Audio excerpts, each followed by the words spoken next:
में हिटलर की दिलचस्पी जुनून की हद तक पहुंच चुकी थी। उसका मानना था कि एक शक्तिशाली नात्सी समाज की स्थापना के लिए बच्चों को नात्सी विचारधारा में घुट्टी पिलाने की बहुत जरूरत है। घुट्टी पिलाना क्या? घुट्टी कौन सी होती है? घुट्टी, मूंगली घुट्टी 555 पिलाना बहुत जरूरी है। इसके लिए देखो, स्कूल के भीतर और बाहर दोनों जगह बच्चों पर पूरा नियंत्रण रखा गया। भाई स्कूल पर भी नियंत्रण रखा गया, स्कूल और स्कूल के बाहर भी। स्कूल के बाहर भी क्या रखा गया? नियंत्रण रखा गया। स्कूल के अंदर भी और स्कूल के बाहर भी नियंत्रण रखना बहुत आवश्यक था। और नात्सीवाद के दौरान स्कूलों में क्या हो रहा था? तमाम स्कूलों में सफाई और शुद्धिकरण की मुहिम चलाई गई। यहूदी या राजनीतिक रूप से अविश्वसनीय दिखाई देने वाले शिक्षकों को पहले नौकरी से हटाया गया और बाद में मौत के घाट उतार दिया गया। पहले नौकरी से हटाया गया और फिर बाद में मौत के घाट उतार दिया गया। बच्चों को अलग अलग बिठाया जाने लगा। देखो बच्चों को क्या है, बच्चे जो होते हैं वही बच्चों को क्या किया जाने लगा? अलग अलग। जैसे पहले हमने पढ़ा ना, क्या पढ़ा था पहले? भाई छुआछूत की थी ना समस्या, डॉक्टर भीमराव अंबेडकर ने उसका निवारण किया, इलाज भी किया है ना। तो बच्चों को अलग अलग बिठाया जाने लगा।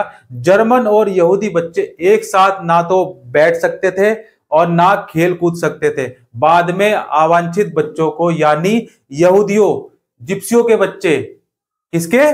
जिप्सियों के बच्चों को, विकलांग बच्चों को स्कूल से निकाल दिया गया और 40 के दशक में तो उन्हें भी गैस के चैम्बरों में झोंक दिया जाता था। भाई गैस के चैम्बर होते थे, ठीक है ना? क्या होते थे? Gas chamber. गैस के क्या होते थे?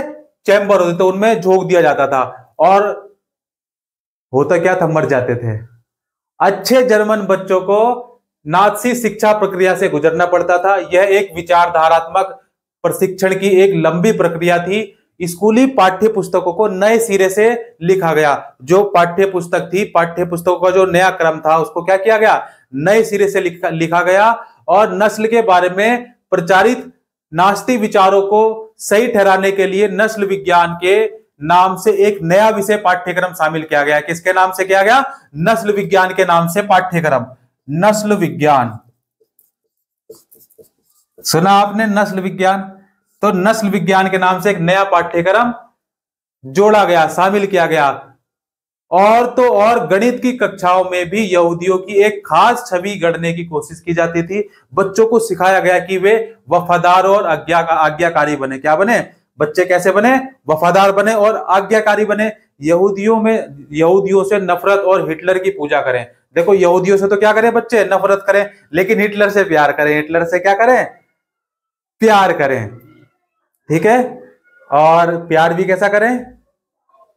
कैसे कर सकते हैं प्यार? देखो हमने मशीनों से सींचा, सींच सींच कर खाली कर दिया। धरती सुखाती रही। 4 बाल्टी रोज सुबह कूलर में तो डाल लेंगे, लेकिन 2 लोटा पानी पेड़ में नहीं डाल पाएंगे, है ना। 4 लोटा रोज सुबह कूलर में तो डाल लेंगे, लेकिन नियम से 2 लोटा पानी पेड़ में नहीं डाल पाएंगे। फिर कहेंगे कि गर्मी बहुत बढ़ गई, हाँ एसी लगवा लो। हमने मशीनों से सिंचा है, ठीक है। और धरती सुखाती रही। 4 बाल्टी रोज सुबह कूलर में तो डाल लेंगे, लेकिन 2 लोटे पानी पेड़ में नहीं डाल पाएंगे। फिर कहेंगे गर्मी बहुत बढ़ गई है ना। ऐसा ही है। तो आज्ञाकारी बने और यहूदियों से क्या करें? नफरत करें, हिटलर से प्यार करें। खेल कूद के जरिए भी बच्चों को हिंसा और आक्रामकता की भावना पैदा की जाती थी। देखो खेल कूद से भी जो है आक्रामकता, कैसे खेल खिलाए जाते थे? जिसमें आक्रामकता आती हो। हर तरीके से उनको जो है क्या है? हिटलर का ही बना दिया गया। हिटलर की जो है क्या बना दिया गया? गर्लफ्रेंड बना दिया गया। हिटलर का मानना था कि मुक्केबाजी का प्रशिक्षण बच्चों को फौलादी, दिल वाला, ताकतवर और मर्दाना बना सकता है। जर्मन बच्चों और युवाओं को राष्ट्रीय समाजवाद की भावना से लैस करने की जिम्मेदारी युवा संगठनों को सौंपी गई। किसको सौंपी गई? युवा संगठन। जो उस समय के युवा संगठन थे, युवा संगठन थे उनको सौंपी गई। और इस युवा संगठन ने क्या किया, देखो क्या किया भाई, जिम्मेदारी ली होगी, जब जिम्मेदारी सौंपी है तो जिम्मेदारी ली भी होगी। 10 साल की उम्र के बच्चों को युग फोक्स में दाखिला करा दिया जाता था। क्या? युंग फोक,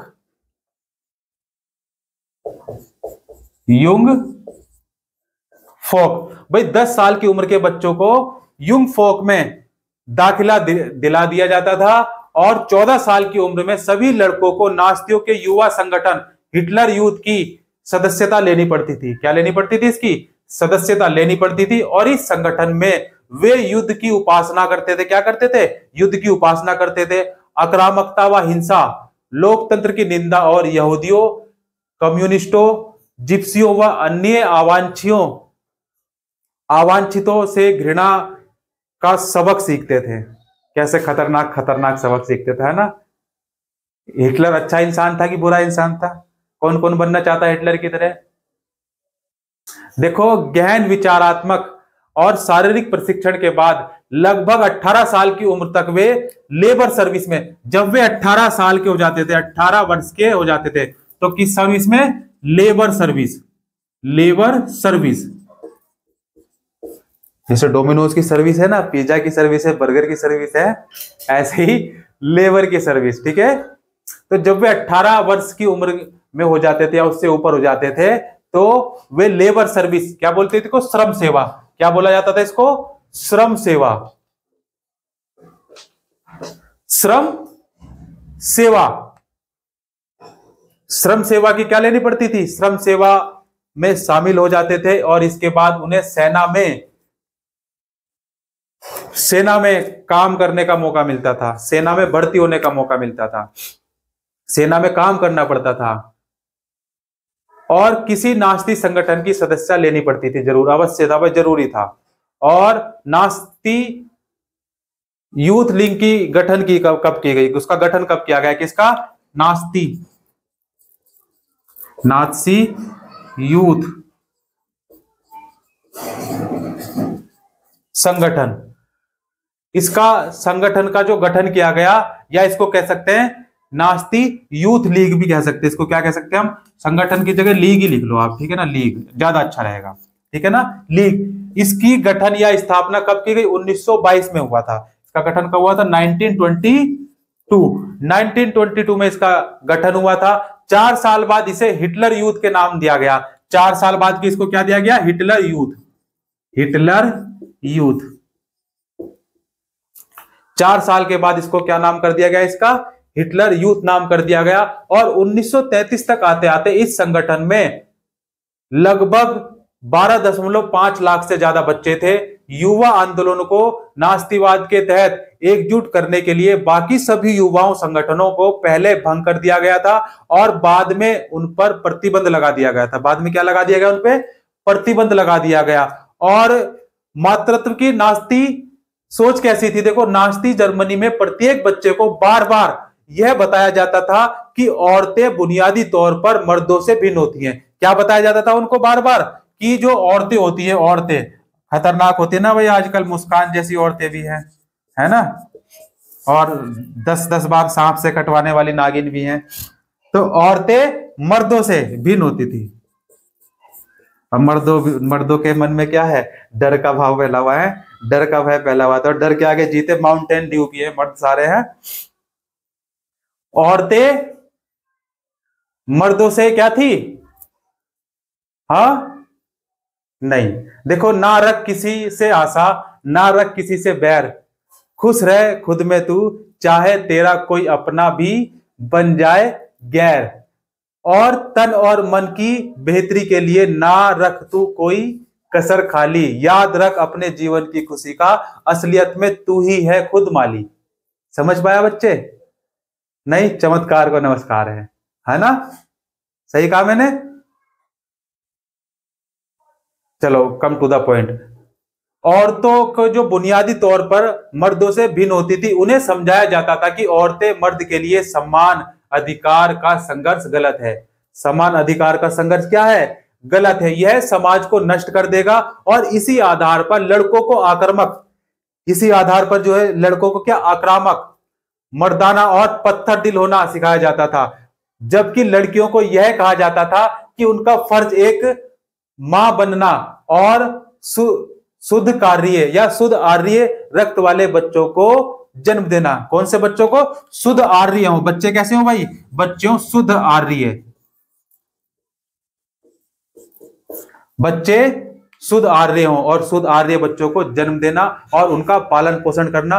नस्ल की शुद्धता बनाए रखने के लिए यहूदियों से दूर रहने और घर संभालने और बच्चों को नात्सी मूल्य मान्यताओं की शिक्षा देने का दायित्व उन्हें ही सौंपा गया था। आर्य संस्कृति और नस्ल की ध्वजावाहक वही थी। क्लियर होगी बात? कोई दिक्कत यहां तक? नहीं।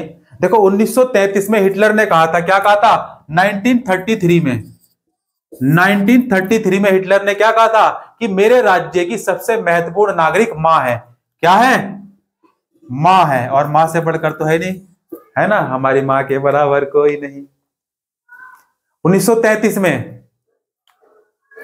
महत्वपूर्ण नागरिक कौन है? मां है, लेकिन ड्रम वाली मां नहीं है ना, वो मां ड्रम वाली नहीं होगी, है ना, नागिन नहीं होगी, है ना।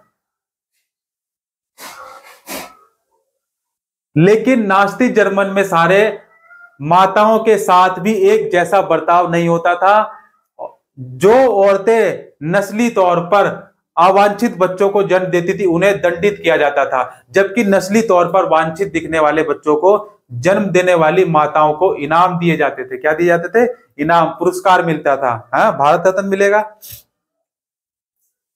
ऐसी माताओं को अस्पताल में विशेष सुविधाएं दी जाती थी और दुकानों में उन्हें ज्यादा छूट मिलती थी और थिएटर व रेलगाड़ी के टिकट उन्हें सस्ते मिलते थे।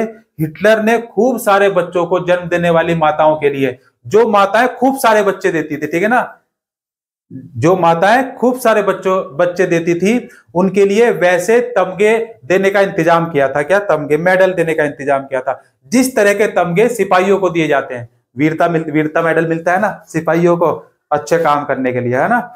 वीरता से लड़ने के लिए क्या मिलता है? वीर मेडल मिलता है ना। तो ऐसे ही वहां उस समय जो महिलाएं ज्यादा बच्चे पैदा करती थी उनको भी मेडल दिया जाता था हिटलर के द्वारा। 4 बच्चे पैदा करने वाली मां को दिया जाता था कांसे का। जो मां 4 बच्चे पैदा करती थी उसको कांसे का मेडल मिलता था। कैसा मिलता था? कांसे का मेडल मिलता था। 4 बच्चे जो मां पैदा करती थी उसको कांसे का मेडल दिया जाता था। और जो बच्चे 6 बच्चे पैदा करती थी, जो मां 6 बच्चे पैदा करती थी उसको दिया जाता था चांदी का मेडल। किसका? चांदी का।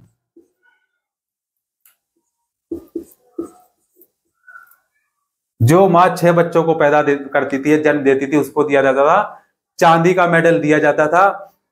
और 8 या 8 से अधिक बच्चे पैदा करने वाली मां, जो बच्चे या तो 8 बच्चे पैदा करती थी या उससे ज्यादा बच्चे पैदा करती थी, तो उसके लिए कुछ विशेष चीज होगी ना, उसके लिए सोने का, क्या है, ओल्ड इज गोल्ड, सोने का तमगा दिया जाता था। किसका?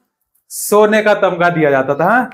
सोने का तमगा दिया जाता था। निर्धारित आचार संहिता का उल्लंघन करने वाली आर्य और औरतों को सार्वजनिक रूप से निंदा की जाती थी। जो निर्धारित आचार संहिता का उल्लंघन करती थी, आर्य औरतों की जाए सार्वजनिक रूप से क्या की जाती थी? निंदा की जाती थी, सबके सामने खड़ा करके सार्वजनिक रूप से, ठीक है ना। जैसे सार्वजनिक स्थान पर धूम्रपान करना क्या है? निषेध है ना। आप सार्वजनिक जगह पर, स्थान पर धूम्रपान नहीं कर सकते। वैसे करना भी नहीं चाहिए, है ना, कहीं भी नहीं करना चाहिए। तो जो उल्लंघन करता था उसको सार्वजनिक रूप से निंदा की जाती थी और उसे कड़ा दंड दिया जाता था। बहुत सारी औरतों को गंजा कर दिया जाता था। क्या कर दिया जाता था? बहुत सारी औरतों को गंजा। अब सोचो अगर आपको मैं गंजा कर दूं, नहीं पढ़ोगे तो गंजा कर दूंगा। हाँ, औरतों को, बहुत सारी औरतों को गंजा कर दिया जाता था और उनके मुंह पर कालिक पोतकर उन्हें उनके गले में तख्ती लटकाकर पूरे शहर में घुमाया जाता था। क्यों? क्योंकि उन्होंने मुंह काला करवा लिया, है ना। उनके गले में लटकी तख्ती पर लिखा होता था, मैं राष्ट्र के सम्मान को मलिन किया है। क्या किया है मैंने राष्ट्र के मान को क्या किया है? मलिन किया है। इस आपराधिक कृत्य के लिए बहुत सारी औरतों को न केवल जेल की सजा दी गई बल्कि उनसे तमाम नागरिक सम्मान और उनके पति व परिवार भी छीन लिए गए। अच्छा, प्रचार की कला क्या थी इनके? प्रचार की कला। प्रचार की कला क्या थी? तो नास्तिक शासन ने भाषा और मीडिया का बड़ी होशियारी से इस्तेमाल किया और उसका जबरदस्त फायदा उठाया। उन्होंने अपने तौर तरीकों को बयान करने के लिए जो शब्द इजाद किए थे वे ना केवल भ्रामक बल्कि दिल दहलाने वाले थे शब्द थे। कैसे थे? दिल दहलाने वाले शब्द थे। जैसे दिल दहलाने वाली बात मैं बताऊं एक आपको, किसी ने बड़ा खूब कहा क्या, जैसे आप मक्खी को ये नहीं समझा सकते कि फूल कचरे से भी ज्यादा खूबसूरत होते हैं, वैसे ही मूर्ख को अच्छे बुरे में फर्क समझा पाना क्या है? नामुमकिन है। समझ पाए? तो दिल दहलाने वाले शब्द थे। नास्तियों ने अपने अधिकृत दस्तावेजों में हत्या और मौत, क्या? हत्या और मौत, हत्या और मौत जैसे शब्दों का कभी इस्तेमाल नहीं किया। भाई हत्या का भी कोई इस्तेमाल नहीं किया, हत्या शब्द का भी कोई इस्तेमाल नहीं किया, और मौत शब्द का भी कभी इस्तेमाल किया ही नहीं। सामूहिक हत्याओं को विशेष व्यवहार, अंतिम समाधान यहूदियों के संदर्भ में यूथनेसिया, क्या थी? यूथनेसिया। यूथनेसिया बीमारी नहीं है वे। विकलांगों के लिए चयन और संक्रमण मुक्ति आदि शब्दों से व्यक्त किया जाता था। क्लियर होगी बात? यूथनेसिया क्या होती है? इच्छा मृत्यु। हाँ, क्या होती है? इच्छा मृत्यु। और इक्वे, यहां लिख दूं, दिख रहा है? यहां दिख रहा है बच्चे? बोलो क्या लिखेंगे? इक्वे, नहीं दिख रहा? यूएसन, यूएसन तो सुनाई तो दे रहा है ना? अबे दिखाई नहीं दे रहा तो सुनाई तो दे रहा है ना? खाली कराने का आशय था। इसका क्या अर्थ होगा? खाली कराना, लोगों को गैस चैम्बरों में ले जाना। क्या मालूम है कि गैस चैम्बरों को क्या कहा जाता था? उन्हें संक्रमण मुक्ति क्षेत्र कहा जाता था। जो ये गैस चैम्बर थे ना, इन्हें क्या कहा जाता था? संक्रमण मुक्ति क्षेत्र। जो गैस के चैम्बर हुआ करते थे उन्हें क्या कहा जाता था? संक्रमण मुक्ति क्षेत्र। वही संक्रमण से मुक्ति मिल गई। हाँ, गैस चैम्बर स्नानघर जैसे दिखाई देते थे। कैसे? जैसे आपका होता है ना बाथरूम होता है, बाथरूम जैसे दिखाई देते थे, और उनमें नकली फव्वारे भी लगे होते थे दिखाने के लिए। ठीक है ना? जैसे होता है ना फोटो खींचने के लिए आप फिल्टर लगाते हैं ना, कौन लगाता है फिल्टर का यूज? कौन कौन करता है? फिल्टर वाली जिंदगी जी रहे हैं सब। हाँ, फव्वारे भी लगे होते थे।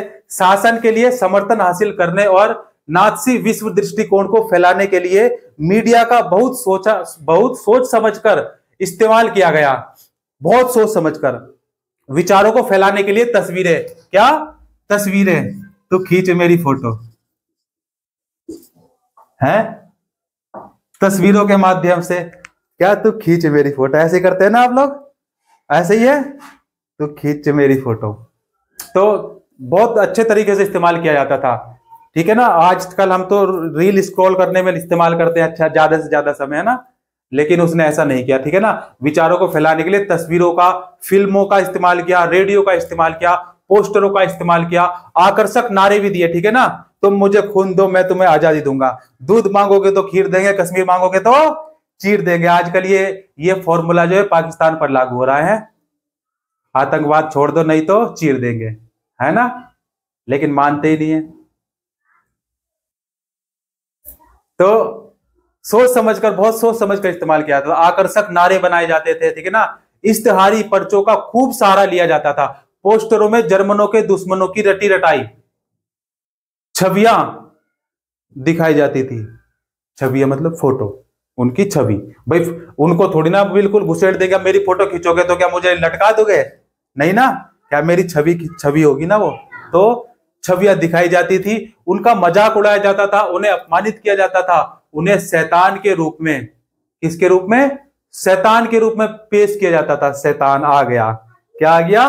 शैतान आ गया। मैं भी एक शैतान हूं, है? जल्लाद। नहीं पढ़ोगे तो मैं जल्लाद से कम नहीं हूं, है ना? नहीं पढ़ता है ना बे तू? ठीक से पढ़ा कर। तो ठीक है, कैसा था? शैतान के रूप में पेश किया जाता था। समाजवादियों और उदारवादियों को कमजोर और पथभ्रष्ट तत्वों के रूप में प्रस्तुत किया जाता था।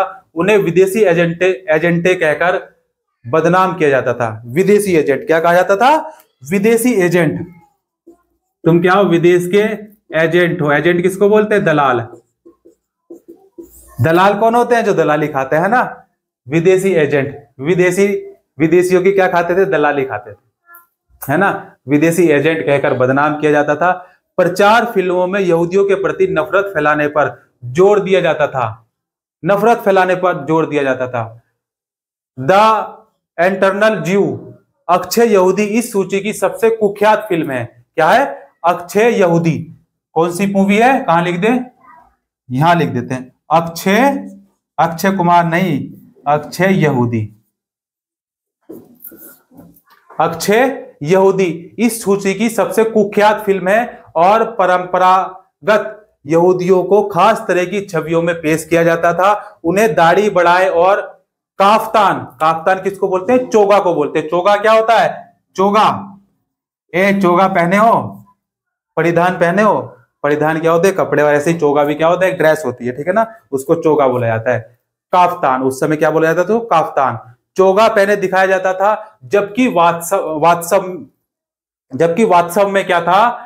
जर्मन यहूदियों और बाकी जर्मनों के बीच कोई फर्क करना असंभव था, क्योंकि दोनों समुदाय एक दूसरे में काफी घुले मिले हुए थे। उन्हें केंचुआ, चूहा, कीड़ा क्या कहा जाता था? केंचुआ कहा जाता था, कीड़ा कहा जाता था, चूहा कहा जाता था। सुन पे चूहे, हाँ, रैट। चूहा किसकी सवारी है? नंदी है। नंदी किसकी है? भोलेनाथ की। और चूहा जिनकी सबसे पहले पूजा होती है, कौन है?